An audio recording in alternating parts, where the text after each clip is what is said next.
So our vehicle, I talk about this all the time, is literally your body, right? So you have to imagine going through life in your driver's seat or your passenger seat.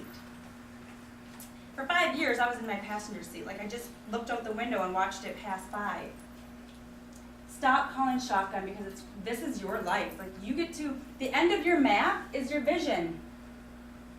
How are you going to get there if you're not in your driver's seat? You're letting somebody else dictate that road. And we have to be aggressive drivers. We can't take this life for granted. We have to be in the present moment, enjoying every single thing that we're passing, because it is gone in a flash. Having my child turn 16, I'm like, whoa, wait a minute. That goes so fast. Every single moment does. And no matter where you are, whether you're on year 1 or year 10 on your journey, it is beautiful, it is miraculous, and you have something to learn and something to give. Because somebody else is on their journey, and I guarantee you, you're ahead of somebody in that mountain climb. And they need to know what you know to help them.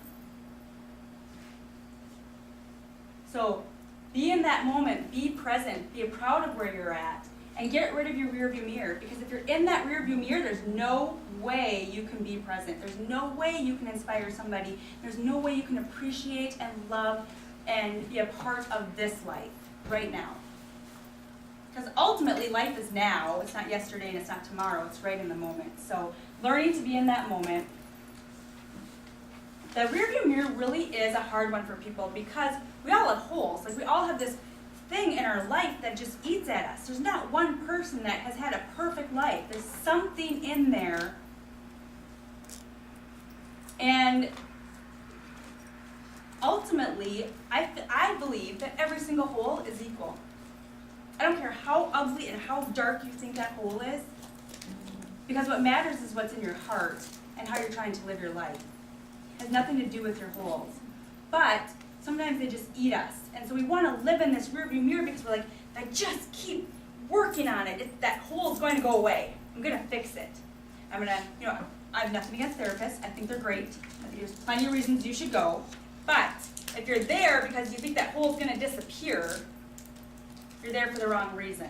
If you're reading a book because you want that hole to go away, it's not going to go away. The only way to heal and move forward is to get rid of that rearview mirror. Because if you're focusing in the rearview mirror on a hole, you're giving it power. It's going to control your life. You're going to live in this dark hole for the rest of your life, literally. The only way to take away the power that that hole has is to look straight forward and be present.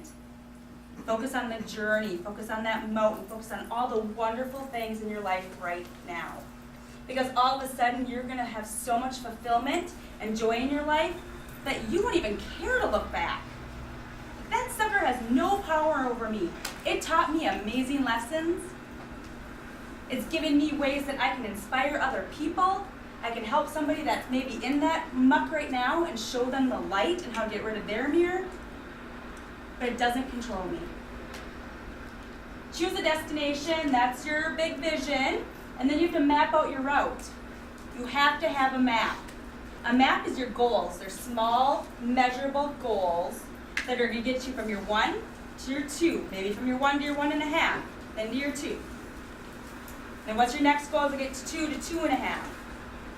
Small, measurable. If you don't drink water at all, like my mother this last month and I'm like, okay, Mom, ultimately a gallon of water a day is ideal, right? I'm like, 2 8-ounce bottles of water a day, Mom. Come on, just 2. She's like, I'm choking down my last water at like 8 o'clock at night. I'm like, how do you do it? I don't know, but okay. But, small, measurable. And you're going to get to this destination faster and easier. Because if all you're doing is focusing on your vision, that is overwhelming, and you're just going to be like, you know what, I give up. I am working my butt off, and I don't feel like I am even nudging toward that vision. But all of a sudden, when you have 50, obtainable goals along the way, you're like, I get to celebrate every one. Celebrating the whole entire journey.